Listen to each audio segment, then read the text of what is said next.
Sa ngalan ng Ama, ng Anak, at ng Espiritu Santo. Amen. Panginoon, kami po'y nagtipon-tipon muli sa inyong harapan upang magpasalamat sa inyo pong patuloy na paggabay at patnubay sa mga kooperatiba dito sa Valenzuela. Nagpapasalamat po kami na sa kabila ng hinaharap naming pagsubok dala ng pandemyang COVID-19, nandiyan ka palagi sa aming piling. Papasalamat po kami sa mga material at spiritual na biyaya na inyo pong ibinigay sa amin sa kabila ng aming kahinaan, mga pagkukulang at pagkakasala.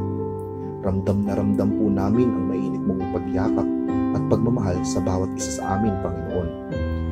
Ngayon po kami nagdiriwang ng 25th Balcoop at 24th Tangal ng Valenzuela Congress na may temang kooperatiba sa Valenzuela, matatag, malakas, ngayon at sa mga susunod pang dekada. Inaalay po namin ang pagdiriwang na ito sa inyo. Inaalay po namin ang tagumpay ng mga kooperatiba sa inyo. Nawa kami maging kalugod-lugod po sa harapan mo.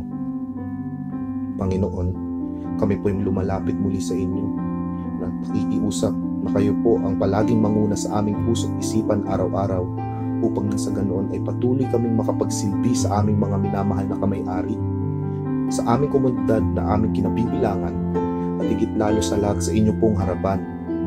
Lahat pong ito ay aming ipinagpapasalamat, hinihiling, pinagsusumamo sa ngalan ng aming dakilang tagapagligtas na si Kristo Jesus. Amen. Sa ngalan ng Ama, ng Anak, at ng Espiritu Santo. Amen.